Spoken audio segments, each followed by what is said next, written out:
Bon, on va parler des municipales. Eh oui, il est actuellement 20h18 et ce qu'on apprend, c'est qu'il y a déjà 2 victoires quasi assurées, au moins une déjà qui est assurée, mais peut-être même une deuxième assurée pour le RN, les amis. Eh oui, on va voir tout ça dans cette vidéo. On a pas mal de petits trucs à voir, les résultats commencent à tomber, ça va être très intéressant et de toute manière, on fera le récap global de tous les résultats demain matin. Et oui, comme d'habitude, dans une vidéo bien plus complète. Mais là, je voulais revenir sur les premiers éléments et on y est parti tout de suite.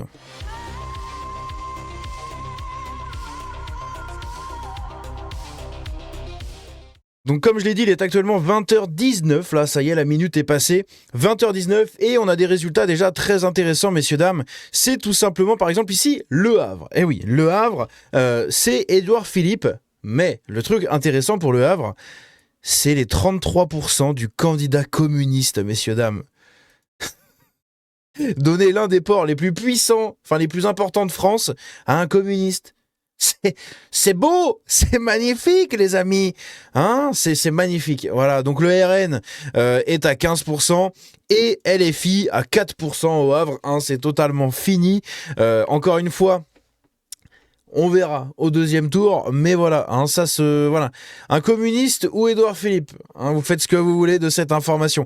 On a Glucksmann, messieurs dames, qui réaffirme qu'il n'y aura aucune alliance entre Place Publique et la France Insoumise au second tour, quitte à faire perdre la gauche. Voilà, il l'avait déjà dit, hein, qu'il n'y aurait pas d'alliance avec la France Insoumise.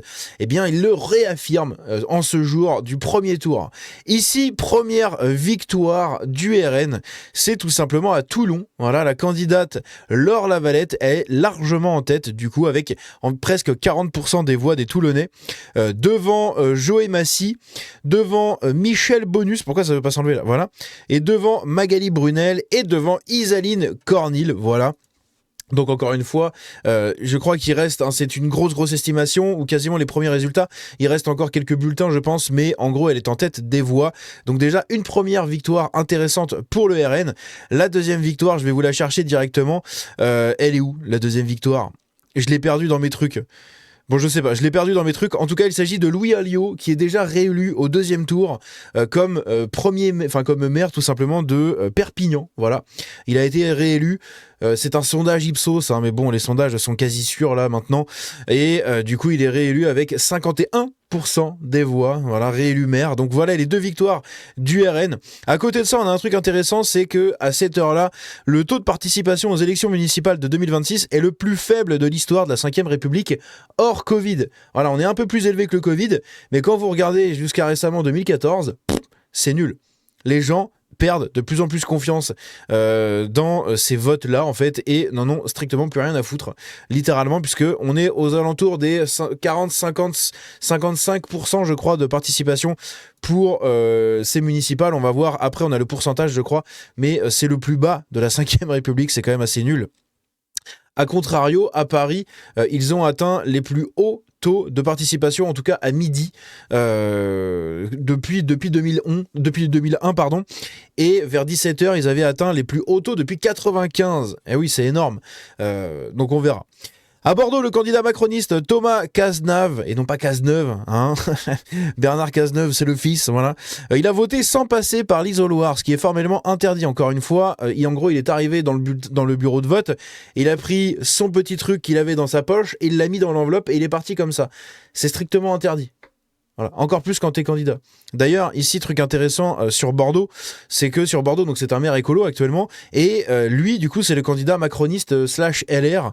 C'est celui qui a plus d'une trentaine de pourcents d'intention de vote. C'est quasiment sûr que ce soit lui qui passe. En tout cas, c'est une bataille assez serrée. Et en fait, c'est le vote utile, le plus classique, puisque dans cette ville, également comme dans les autres, dans beaucoup de villes, en fait, les gens vont voter pour dégager les gauchistes et les écolos. Et là, on est dans ce cas précis. À Lyon, c'est exactement pareil. Avec Jean-Michel Aulas, qui a eu des intentions de vote il y a 2 jours à plus de 40% contre justement Grégory Doucet, qui était à une trentaine de pourcents. On verra les résultats du premier tour, mais il va de soi que ça y est, les écolos, etc. font fuir les gens. Les gens en ont plein le cul de ces gens-là. Ici, on a la maire écologiste de Poitiers, Léonore Maconduit, qui est largement en tête avec 28% des voix. Très intéressant. Les premières estimations des élections municipales à Lille, Arnaud Deslandes, donc le PS, 27%, et Laouria Adouche, LFI, 27%, messieurs, dames. LFI à Lille, ça envoie du steak. Hein. On a les écolos et divers gauche à 17%, Mathieu Vallet, du RN, donc le petit mec en bas à droite, qui est à 10%. Bon, c'était quasi sûr, hein, c'était quasi couru d'avance à Lille, mais c'est quand même intéressant, c'est la montée de LFI. Je pensais pas qu'LFI allait faire autant là-bas. Je pensais que ça allait être majoritairement le PS. Ah oui, mais c'est qu'il y a le PCF avec en plus. J'avais pas vu. Je pensais que c'était vraiment PS, PCF, mais du coup, ils se sont mis ensemble sur la même liste. Mais voilà, vous avez les scores pour Lille. Ici, on a le maire RN de la Plaine des Palmistes à La Réunion, Johnny Payet, qui a été réélu avec plus de 70% des voix. Ça aussi, c'est une victoire du RN, une troisième victoire à La Réunion, en réalité. Une troisième victoire directement, un réélu 70%. Et d'ailleurs, le RN cartonne à La Réunion puisque également dans la ville de Saint-André, qui est une autre ville, eh bien, il arrive en deuxième place avec 21% des voix pour Laurent Virapoulet. Voilà, comme ici c'est marqué, à vérifier avec le dépouillement, mais c'est des grosses estimations et vous le savez que le jour même, les estimations, des fois, peuvent être quasi bonnes, en tout cas. En tout cas, voilà, première victoire pour le RN, établie il y a quelques heures avec le décalage horaire, évidemment.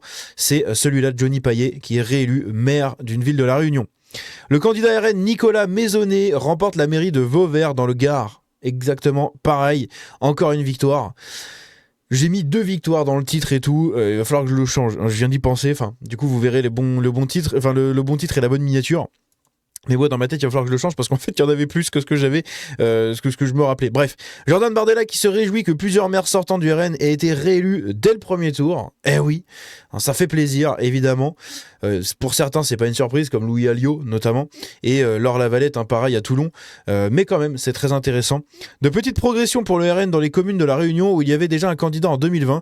Exception faite de la Sainte-Rose. Donc à La Réunion, à Saint-Denis, plus 3%, à Bras-Panon, plus 5,7%, Saint-Paul 4,6, Sainte-Rose plus 15,6 évidemment, mais une implantation plus large sur l'île avec des listes dans de nouvelles villes. Petite-Île 7%, Saint-André 21, Saint-Benoît 6, Saint-Pierre 3 et Sainte-Suzanne 10%. Donc le RN en tête 1. Ouais, le RN il est raciste, il aime pas les noirs. Putain, ils sont majoritaires, ils font des putains de scores à La Réunion, allez vous faire foutre. À Marseille, une personne de nationalité étrangère a été autorisée à voter sur présentation d'un simple titre de séjour. Ça c'est pareil, c'est quelque chose qui a fait énormément polémique aujourd'hui, puisque l'info date de cet après-midi. La mairie de Marseille s'est expliquée, apparemment ce serait quelqu'un qui aurait été naturalisé en 2025, mais qui n'a pas encore reçu sa carte d'identité ou un truc comme ça.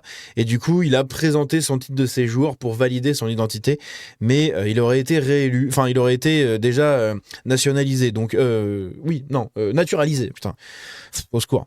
Bref, donc du coup, c'est un peu possiblement une espèce de news un peu pétard mouillé, mais c'est quand même intéressant. Hein. C'est quand même intéressant, parce que si c'est pas le cas, il y a un mec qui a voté avec un titre de séjour, quoi. Et du coup, de l'autre côté, plusieurs irrégularités auraient été constatées par rapport aux listes du RN de Franck Alizio. Il y aurait eu des coups de cutter de mis sur les listes. Également, c'est beaucoup dans le sud, aux alentours de Marseille. Il y a eu beaucoup de choses qui se sont passées. Il y a eu également aussi le cas dans une mairie, je sais plus où c'est. C'est un message qui a été envoyé apparemment à des présidents de bureaux de vote. Pour leur dire qu'ils avaient le droit de placer les bulletins de vote dans le sens qu'ils le voulaient. Et en fait, vous avez des gens qui sont arrivés pour voter, il y avait toutes les listes de gauche côté recto et toutes les listes de droite côté verso, donc certains avaient des feuilles blanches ou des trucs comme ça. Et beaucoup de gens se sont fait avoir comme ça. Voilà, il y a des gens sur les réseaux, ils ont mis « Ah merde !» Je savais pas qu'il y avait une liste de droite, j'avais pas vu les feuilles. Bah oui, elles étaient côté verso. Donc c'est assez étrange, mais il y a eu pas mal de choses comme ça. Et même la France Insoumise dénonce aussi certains trucs comme ça au niveau des petites perturbations au niveau des votes dans les bureaux de vote. Donc on verra bien. Le maire de Calais, Natacha Bouchard, d'hiver droite, est réélu dès le premier tour avec près de 60% des voix selon les estimations. La liste RN ferait 27%, et là vous avez du coup le truc, d'hiver droite 60%, le RN 27%, ils ont écrasé tout le monde à Calais, c'est très intéressant. On a les municipales à Lyon, comme je l'ai dit, avec Jean-Michel Aulas qui est possiblement en tête par rapport à Grégory Doucet. En fait, Grégory Doucet, les gens en ont marre. Et justement, on a du coup 65% de taux de participation à 19h, c'est quand même pas mal. 65%, c'est quand même assez ouf. Les intentions de vote à Lyon, donc ça c'est ce que je vous disais justement, ça a été sorti il y a 2 jours. 2 jours, on a Jean-Michel Aulas, donc divers centre, LR, ENS, UDI, 40%. À côté, du coup, Grégory Doucet avec les écolos, le PS et le PCF, 36%. Et puis les autres, la candidate LFI qui nous a pété les couilles sur les réseaux. Ouais, Lyon est antifa, Lyon machin, Lyon ceci, Lyon cela. Ouais, ils font 10%. Allez, hop, à la niche, bisous, ciao.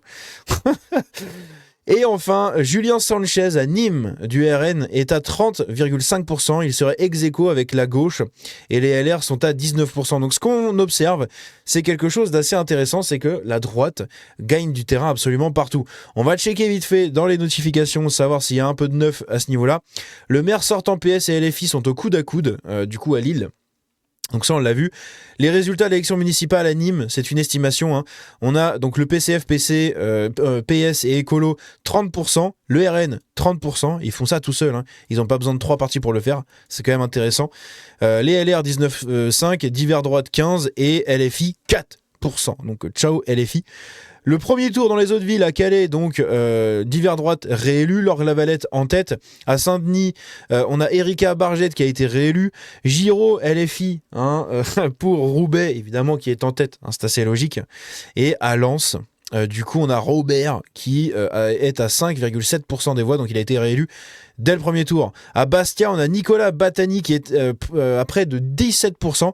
À noter que la Corse du Sud est l'endroit en France actuellement, le département français avec le plus de participation aux élections municipales. L'autre, c'est la Haute-Corse et l'autre, c'est la Creuse. Voilà les 3 départements qui arrivent sur le podium du taux de participation. Et à l'inverse, vous avez la Côte d'Or, la Seine-Saint-Denis et le Val-de-Marne qui sont les départements où ça a le moins voté. La Seine-Saint-Denis qui, à midi, personne votait. À 17h, tout le monde a voté. Voilà, tous les immigrés au RSA qui viennent d'être naturalisés, etc., qui se sont réveillés. Ils se sont réveillés à 15h, ils ont fait, faut qu'on aille voter là. Du coup, ils ont tous été votés à 17h. Et les taux, enfin les températures de participation qui ont été prises à 17h sont énormément élevées par rapport à celles de midi. À midi, on se disait, bon, dans le 93, personne va voter. Et si, quand même pas mal. Ici, on a donc Sylvain Robert. Donc ça, c'est pareil, c'est à Lens, le PS et les Alliés qui est élu maire dès le premier tour face à Bruno Calvé, le RN, qui obtient 46% des voix. Quand même, à Calais, le PS et les Alliés ont battu de très très peu le RN. C'est un peu dommage. Ça aurait été intéressant d'avoir une mairie là-bas. Du RN, encore une grosse mairie, parce que bon, quand même, Lens, c'est pas non plus une ville de merde. À Roubaix, donc, David Giraud et les filles en tête, évidemment, divers droits à 20%, etc. Le RN, là-bas, ça fait 12%. Le RN, autant vous dire qu'ils n'ont pas beaucoup de chance, je pense, là-bas. À côté, on a quoi Poitiers, donc. Poitiers, l'écologiste, 28%. Centre-gauche macroniste 23%, on l'a vu. Le RN est très en retard à 10%. Voilà, c'est un peu dommage. Jean-François Copé est réélu maire de Meaux dès le premier tour à 63%. Bon, les gens comme ça, ils ont souvent des gros suivis de leur électorat. Donc, en général, ils sont réélus, etc. en boucle. À Roubaix, donc ça on a vu. À Lille, on a vu. À Roubaix, on a encore vu, etc. Bref, je vous préparerai une vidéo demain pour faire un grand récap de tout ça et pour être au courant des infos les plus intéressantes. Mais voilà, on essaiera de faire le tour, notamment de Paris. Paris, ça va être très intéressant de décortiquer un peu tout ça. À Hénin-Beaumont, on a le maire RN, du coup, qui annonce sa réélection. Donc ça, encore une fois, c'est très intéressant. Bref, n'hésitez pas à me dire ce que vous en pensez de tout ça dans les commentaires. On se dit à très bientôt, à demain pour le récap complet de toutes les infos. Ciao.